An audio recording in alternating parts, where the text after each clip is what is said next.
Bonsoir et bienvenue à tous. Nous sommes en direct de Brazzaville, en République du Congo, qui se prépare à vivre une élection particulière et spéciale. Nous tenons d'abord à tous vous remercier, les téléspectateurs, qui apportez au quotidien à Africa 24 le soutien et la vitrine dont l'Afrique a besoin.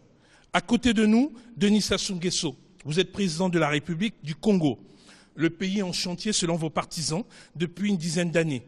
Des infrastructures aux villages agricoles, du programme d'électrification à la municipalisation accélérée, le Congo change de visage. L'investissement public annuel est passé de 158 milliards de francs CFA en 2000 à plus de 2000 milliards en 2014.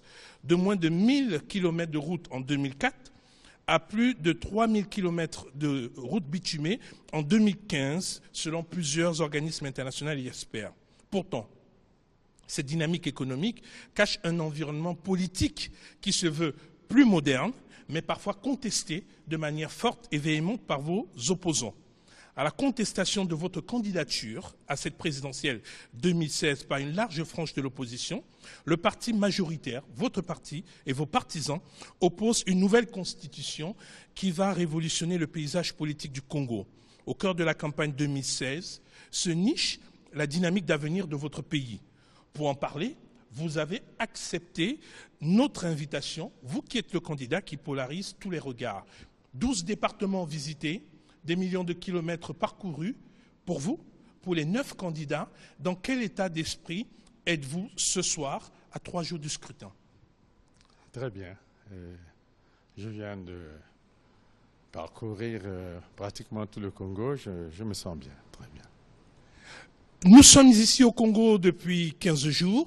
Bien évidemment, nous avons des représentants qui sont dans ce pays.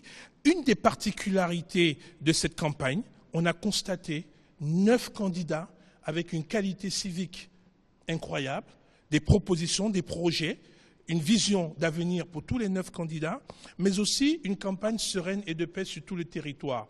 Comment vivez-vous le fait que des médias internationaux, d'autres médias internationaux, puissent dire qu'il y a une situation explosive dans votre pays? Comment le ressentez-vous? Bon, et je crois qu'il s'agit des médias qui ne sont pas ici, comme vous. Voyez-vous, vous vivez la réalité. Et ces médias sont peut-être dans quelques fantasmes ou décrivent des situations qu'ils ne connaissent pas. Mais vous qui connaissez la situation ici, vous pouvez en parler. Nous en parlerons de deux manières, avec un portrait du président et du candidat Denis Sassou Nguesso, et aussi un sujet qui relativise et qui projette la vie au cœur de cette campagne présidentielle en République du Congo. Et juste après, nous entamons une interview en 4 parties avec le candidat Denis Sassou Nguesso. Il est candidat à sa propre succession à l'élection présidentielle du 20 mars prochain. À travers son nouveau projet de société intitulé La marche vers le développement, allant plus loin ensemble, Denis Sassou Nguesso souhaite achever dans la paix les réalisations entamées depuis 2004 dans le cadre du programme de la municipalisation accélérée. Il faut créer un environnement propice aux affaires pour permettre l'arrivée d'investisseurs étrangers. Il faut créer cet environnement, l'environnement des affaires. Il faut créer les conditions de paix. S'il n'y a pas la paix, aucun investisseur ne peut venir. Les usines doivent être créées par des privés. Lors de son premier mandat, Denis Sassou Nguesso est élu président en exercice de l'Organisation de l'Unité africaine OEA. Il s'implique dans les négociations qui aboutiront le 13 décembre 1988 à la signature de l'historique protocole de Brazzaville consacrant l'indépendance de la Namibie, le retrait des troupes sud-africaines et cubaines d'Angola, la fin de l'apartheid, la libération de Nelson Mandela et l'avènement de la nouvelle Afrique du Sud. En 1991, il organise une conférence nationale souveraine qui débouche sur une transition politique à l'issue de laquelle sont organisées les élections générales. Battu, il se retire. De retour au pouvoir en 1997, il est élu président de la République en 2002 et réélu en 2009. À l'issue du dialogue national organisé en juillet 2015, il convoque un référendum constitutionnel le 25 octobre 2015. Une nouvelle constitution est adoptée et promulguée le 6 novembre 2015. Candidat à l'élection présidentielle du 20 mars 2016, Denis Sassou Nguesso ne doute pas un seul instant de la volonté du peuple de lui accorder un nouveau mandat à la tête de l'État. Vous m'avez demandé de me représenter, chose faite, et vous avez promis de me voter à 100%. Alors, un certain 20 mars, moi à Brazzaville, j'attendrai à l'issue du vote aux environs de 15 heures à prendre Kowando à voter l'éléphant, le roi des travaux. Au cours de sa carrière politique, le président Sassou Nguesso aura survécu à plus d'une crise, notamment la guerre civile qui a endeuillé le pays du 5 juin au 15 octobre 1997. Revenu à la stabilité au début des années 2000, sous son impulsion, le pays n'a cessé de se développer. Le programme de municipalisation accéléré mis en place en 2004 a permis de doter le Congo d'infrastructures modernes, de quoi permettre au pays de se rapprocher de son objectif principal, atteindre l'émergence en 2025. 4 mars 2016, 9 candidats se sont rendus à la rencontre des millions de Congolais dès l'ouverture de la campagne pour l'élection présidentielle de 2016. De Denis Sassou Nguesso à Jean-Marie Michel Moukoko, de Claudine Mounari, la seule femme en lice, à André Okombi Salissa, tous les candidats ont visité les 12 départements du Congo. J'ai fait campagne librement jusqu'à présent, mais il y a des candidats de l'IDC et du FOCAD qui voulaient partir dans la partie septentrionale, qui ont vu leur vol retardé. Je ne sais pas pourquoi. Mais personnellement, j'ai sillonné en véhicule, en voiture, librement jusqu'à présent. Des meetings dans la paix et dans la sérénité, loin de toute rumeur alarmiste. Malgré quelques dissensions profondes, les Congolais semblent décidés à montrer aux yeux de l'Afrique un nouveau visage exemplaire, celle d'une nouvelle démocratie déterminée dans son combat et exemplaire dans son exécution. On ne peut pas aller à une élection électorale si les challengers, certains sont interdits de circulation dans le pays. Vous l'avez soulevé vous-même. On ne peut pas aller à une élection assainie si la structure qui est en charge la gestion des opérations préélectorales, pendant et après, est le gouvernement. Les attentes des Congolais sont nombreuses. Développement économique, santé, amélioration des conditions de vie, besoin en électricité, en eau, ils l'ont fait savoir à chacun des candidats. Le président élu doit quand même revoir les problèmes des étudiants. Dès même que les étudiants aient le bac, ils puissent même avoir la bourse dès la première année.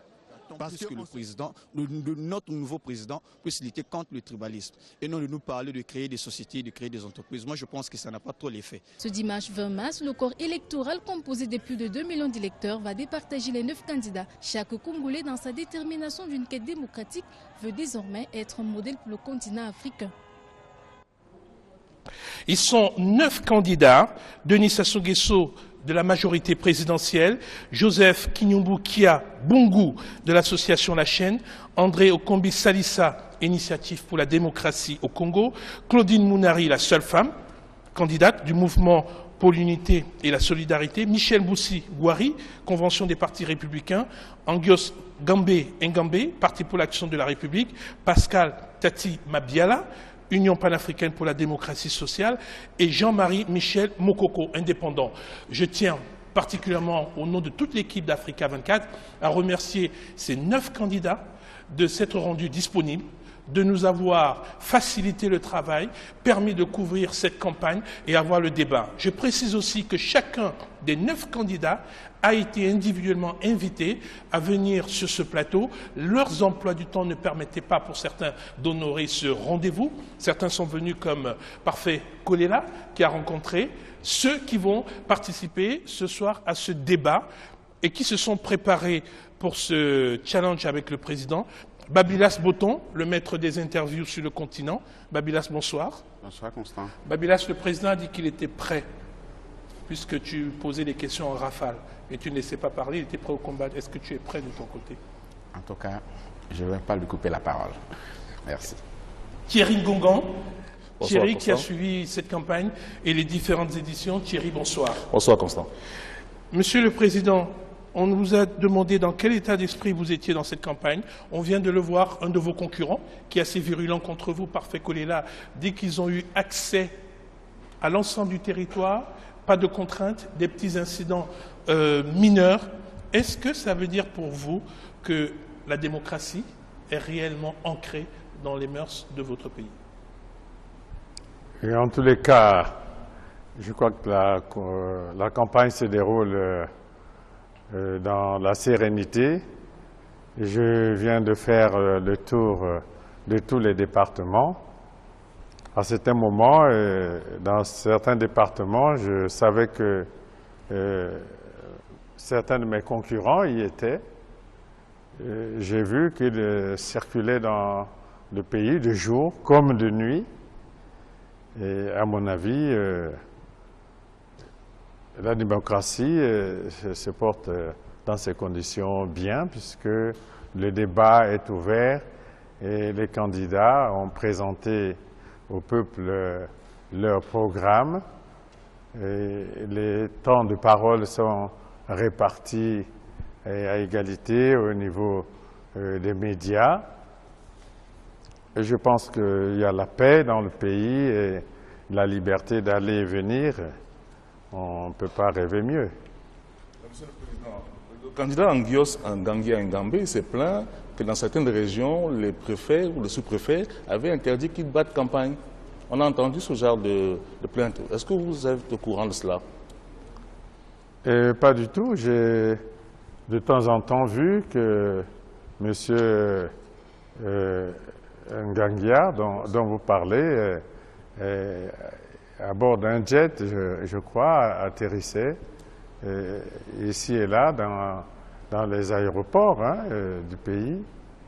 Je n'ai pas connaissance de ce qu'il a été gêné quelque part, par quelque autorité administrative que ce soit. Merci, Monsieur le Président.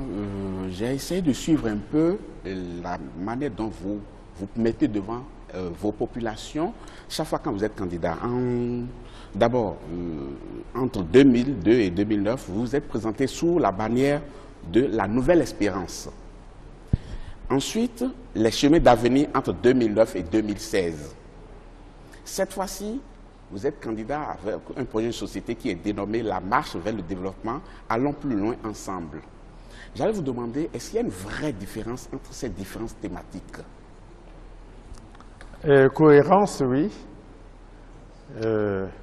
Différence, certainement, mais cohérence surtout. Parce que la Nouvelle Espérance, c'est ce programme que nous avons mis en œuvre après la guerre civile, lorsque nous avons trouvé le pays totalement détruit. Et les problèmes de paix et de réconciliation nationale étaient très importants. Et l'État lui-même ne fonctionnait pratiquement plus. Il fallait mettre bon ordre dans tout cela. Et nous pensons qu'il fallait donner au peuple, à travers ce programme, un peu d'espérance et surtout essayer de penser les blessures. Et je pèse bien mes mots. Penser les blessures sur tous les plans. Et ce programme, nous l'avons mis en œuvre. Et il a donné ses résultats. Et voilà pourquoi, sur cette base-là, puisque la paix était revenue dans le pays, la cohésion nationale aussi, et la confiance était revenue dans nos rapports avec les partenaires étrangers. Et nous pensions que sur cette base, le moment était venu pour lancer un programme de développement, le chemin d'avenir, qui s'appuyait sur l'industrialisation et la modernisation du pays. Toutefois, Monsieur le Président, pensez-vous que chemin d'avenir et aujourd'hui la marche vers le développement répondent vraiment aux enjeux que les Congolais attendent? Certainement, parce que si la Nouvelle Espérance a essayé d'effacer les traces des déchirements et le chemin d'avenir, poser les bases du développement, c'est-à-dire principalement les infrastructures de base. Et le moment est venu pour nous de lancer le pays vers un réel développement dans tous les secteurs. Et cela ne peut rencontrer que les intérêts du plus grand nombre. Alors, grâce à un institut de sondage dont nous sommes partenaires Africametrics, nous avons réalisé une grande étude sur les attentes, les enjeux des Congolais par rapport à cette élection présidentielle. Nous vous permettons de regarder ce sondage qui vous situe les enjeux. En 1, le développement économique et l'emploi à 55%. Donc la majorité des Congolais, la majorité de vos concitoyens réclament le développement économique et l'emploi. On va présenter sans doute le bon sondage, ce n'est pas le bon schéma, c'est les principaux enjeux au Congo. En 2, la santé à 46%, l'éducation à 44%, la lutte contre la corruption à 28%, l'agriculture et l'autosuffisance alimentaire à 25%. Quand vous voyez ces différentes étapes, comment comptez-vous donner des priorités? Je crois que les priorités se déclinent bien et que les populations soient préoccupées par les problèmes de l'emploi et notamment de l'emploi des jeunes est à mon avis justifié. Et voilà pourquoi nous donnons une large place à cette question de la formation des jeunes et de l'emploi des jeunes dans le nouveau programme que nous mettons en œuvre. Les problèmes de santé, oui, ils sont fortement entamés parce que ce n'est pas pour rien qu'en ce moment nous construisons simultanément 12 hôpitaux généraux dans les 12 départements du pays, plus un hôpital des armées très important, un grand hôpital mère et enfants et un hôpital de spécialité dans un autre département. Donc 15 hôpitaux en plus de ceux qui existent. Tout comme nous avons décidé d'envoyer en formation plus de 1500 jeunes pour qu'ils deviennent médecins, pharmaciens, techniciens. Et nous avons aussi pris une série de mesures pour faire face à ces problèmes de santé.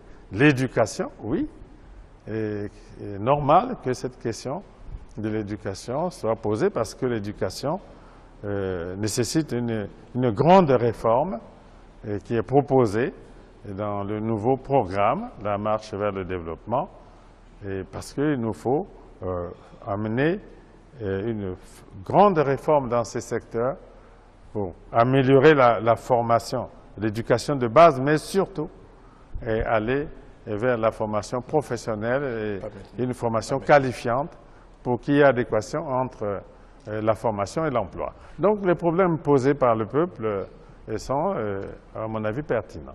Monsieur le Président, lorsqu'on demande aux Congolais ce qu'ils pensent de votre action, la plupart reconnaissent que vous êtes un grand bâtisseur. On vous surnomme d'ailleurs le bâtisseur infatigable. Mais est-ce que le bâtisseur ne va pas se fatiguer un jour? Est-ce que vous pensez à votre retraite à un moment donné politique? Je pense que tous ceux qui travaillent finissent un jour par se fatiguer. Je ne pense pas que je resterai éternellement jeune. Et il arrivera toujours un moment où d'autres forces monteront pour continuer la construction du pays. Et nos aînés qui ont amené ce pays à l'indépendance ne sont plus là. Et donc il n'y a personne qui pourrait rester éternellement aux affaires. C'est même pas vraisemblable. Nous allons parler maintenant de la fiabilité du scrutin parce que une frange de l'opposition s'est mise ensemble récemment pour créer une commission électorale parallèle. Ça veut dire que cette frange de l'opposition doute un peu de la fiabilité et de la crédibilité de la structure qui est chargée d'organiser cette élection. Est-ce que vous avez eu vent de cela? Comment est-ce que vous l'avez accueilli, cette nouvelle-là? Non, on ne peut pas prendre au sérieux des actes qui sont comme des actes hors la loi dans un pays de droit. Et la commission électorale indépendante a été formée sur la base d'un consensus et de façon paritaire, en ce sens qu'elle contient en son sein les partis, les représentants des partis de la majorité, les représentants des partis de l'opposition, les cadres de l'administration, les représentants de la société civile. Et toutes ces composantes ayant été désignées par les organisations compétentes. Et donc, la commission indépendante a été mise en place à travers des mécanismes d'État acceptés par toutes les parties. Et vous comprenez avec moi que si un individu crée une autre institution en dehors des structures d'État, bon, tout est permis, mais ce qui est hors la loi ne peut pas avoir une quelconque existence. On voit que les Congolais, dans le sondage réalisé, sont 45% qui ont l'intention de participer au scrutin du premier tour, ce qui est déjà assez haut, et 91% des personnes qui ont un choix ferme.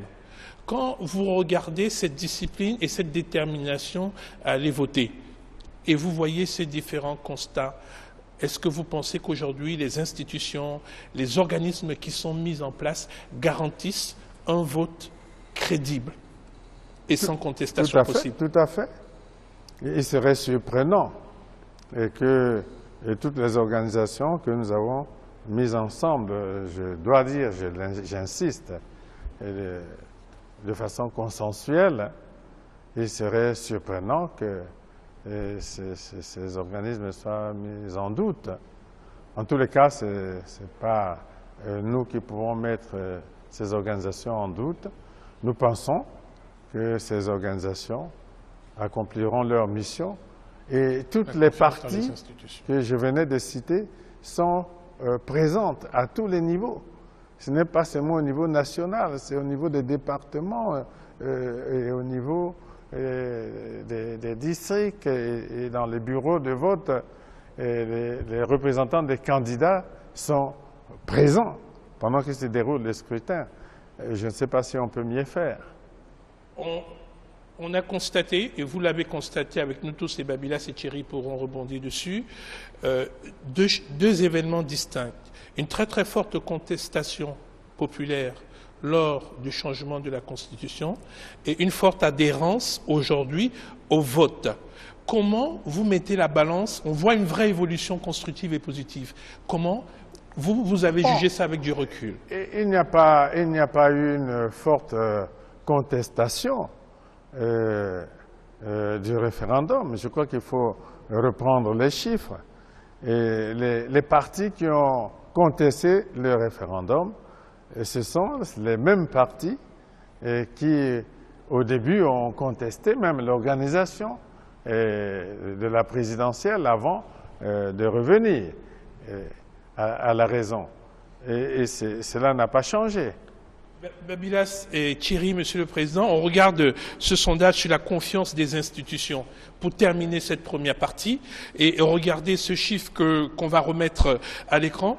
Les Congolais, on leur posait cette question suivante. Faites-vous tout à fait confiance, plutôt pas confiance ou pas confiance du tout à chacune des institutions suivantes? L'école, 70% font confiance à l'école. Les leaders religieux, 69%. La présidence de la République, 66%. L'armée, 64%, les grandes entreprises, 60%, l'Assemblée nationale, 58%, les chefs coutumiers, 57%. Vous voyez que la présidence de la République, l'Assemblée nationale, deux piliers institutionnels qui ont largement la majorité. Donc, Babylas, pour terminer cette partie, est-ce que ça veut dire aujourd'hui que le slogan de la paix que tous les candidats à cette élection reprennent est ancré avec le chemin démocratique que les Congolais prennent? Oui, mais je dois insister sur cet aspect parce que je viens de faire le tour du pays. J'étais dans tous les départements. J'ai eu des réunions politiques, des meetings dans tous les départements et plusieurs districts. et des rassemblements avec les populations. Je peux vous dire, Monsieur Nemale, que dans tous les départements, dans tous les districts, et les populations me disent qu'elles accordent une grande importance à la paix retrouvée. Et ce n'est pas parce que sur ce plateau qu'il y a une campagne électorale, mais je puis aussi dire que les populations, dans leur écrasante majorité, ont dit au président candidat qu'elles lui doivent la paix, la sécurité dans le pays. Et je puis dire majoritairement, les populations demandent au président candidat de continuer son action, principalement parce qu'il est garant de la paix et de la sécurité. Vous pouvez le vérifier vous-même, puisque vous êtes dans le pays. Thierry, une dernière question pour cette première partie. Non, moi juste passer la parole. Là, je pensais que c'était la deuxième partie sur que vous allez engager, Constant. Tout à fait. La paix, mais certains Congolais et vos opposants, vos principaux opposants disent on ne mange pas la paix, c'est pas ça qui améliore nos conditions de vie. Les jeunes disent on veut plus d'emplois. On va voir ça dans la deuxième partie de ce programme. Qu'est-ce que vous proposez à la jeunesse de ce pays qui a affaire au fléau du chômage et aux besoins de la formation? Qu'est-ce que vous proposez à vos concitoyens pour améliorer les conditions économiques de tous les Congolais? Restez avec nous, une pause, et on se retrouve tout de suite dans la deuxième partie. Merci.